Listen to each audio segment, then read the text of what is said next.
आगे बढ़ते हैं। एक बड़ी खबर अजमेर शरीफ दरगाह को लेकर बड़ा दावा। हिंदू पक्ष ने यहां शिव मंदिर होने का दावा किया है। अजमेर शरीफ दरगाह की जगह यहां शिव मंदिर है। कोर्ट ने हिंदू पक्ष की याचिका को मंजूर भी कर लिया है।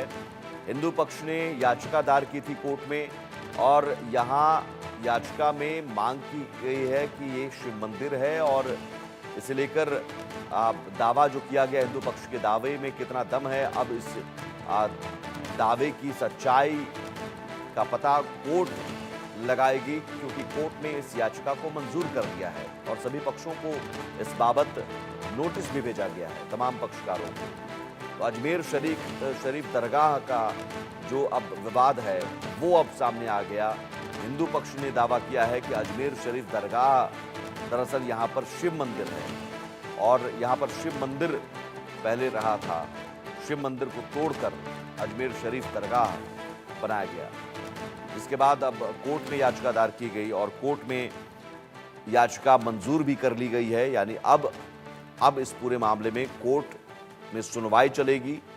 जो पक्ष हैं, हिंदू पक्ष हैं, मुस्लिम पक्ष को भी इसमें नोटिस भेजा गया है कि आप भी अपना तर्क रखिए, आपके पक्ष में क्या सबूत हैं वो आप बताइए और दोनों पक्षों के दावों की सच्चाई का पता कोर्ट लगाएगी। लेकिन एक बड़ी खबर अजमेर शरीफ दरगाह को लेकर जो शिव मंदिर होने का दावा किया गया, जाहिर इस पर सियासत भी तेज हो गई है।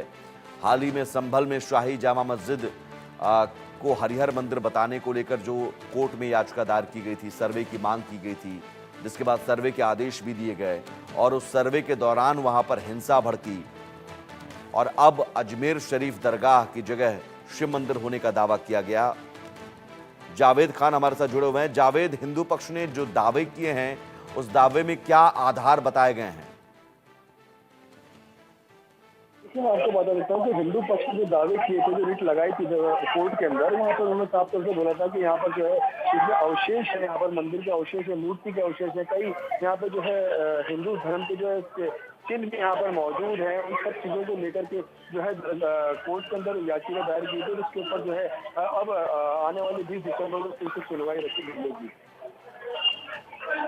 जावेद, अब मुस्लिम पक्ष का क्या कहना है?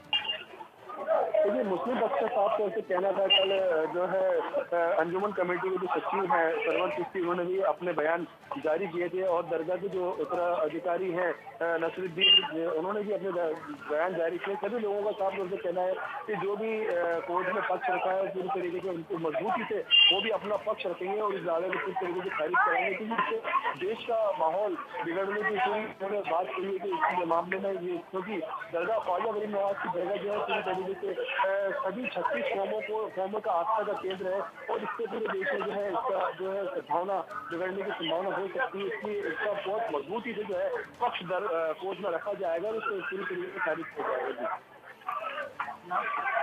बहुत शुक्रिया जावेद तमाम जानकारी के लिए। तो अजमेर की ख्वाजा मोइनुद्दीन चिश्ती की दरगाह में संकट मोचन महादेव मंदिर होने का दावा किया गया है और ये दावा हिंदू पक्ष ने किया है। याचिका को कोर्ट ने सुनने योग्य मानते हुए सुनवाई की अगली तारीख 20 दिसंबर तय की है।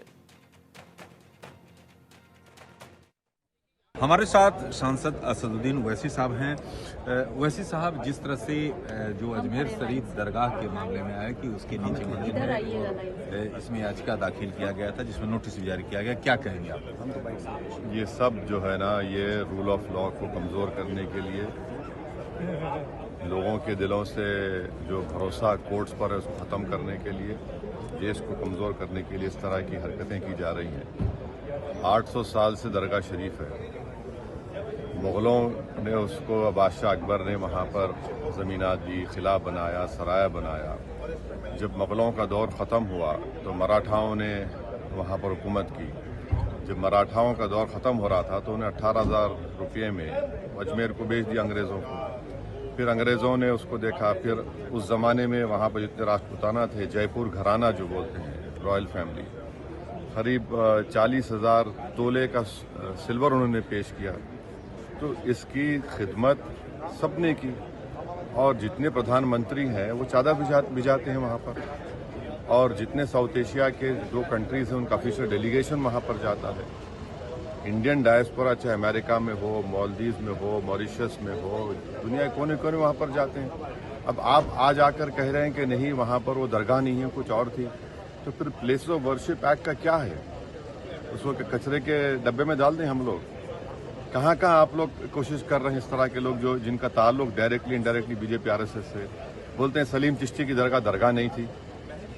कहाँ कहाँ जाकर रुकेंगे आप? इस देश को क्या ये तो देश के हित में नहीं है। देखिए एक संभल में क्या हुआ, 5 लोगों की मासूम लोगों की मौत हो गई, दंगा हो गया वहाँ पर। तो अब ये जो जितनी ताकतें हैं ये देश को डिस्टेबलाइज करना चाहती हैं, देश को बदनाम करना चाहती हैं, ये कोई देश के हित में काम नहीं हो रहा है। और इस एक कॉन्स्पिरेसी के तहत ये सब चीजें की जा रही हैं और इसका नतीजा सही नहीं निकलेगा। अगर आप कोई समझ रहे हैं कि इस तरह हो जाएगा, अच्छा आइए बताइए, मिनिस्ट्री ऑफ माइनॉरिटी अफेयर्स को पार्टी बनाया गया है, एएसआई को पार्टी बनाया गया है, ये गवर्नमेंट ऑफ इंडिया है। तो अब नरेंद्र मोदी जिस दरगाह पर चादर बिछाते हैं तो उनकी सरकार वो बोलेगी दरगाह है ही नहीं है वहां पर, या फिर वहां पर अपनी हिंदुत्व आइडियोलॉजी उन पर गालिब आ जाएगी। तो ये बहुत गलत हो रहा है। तो क्यों, आखिर इसके पीछे क्या लगता है आपको?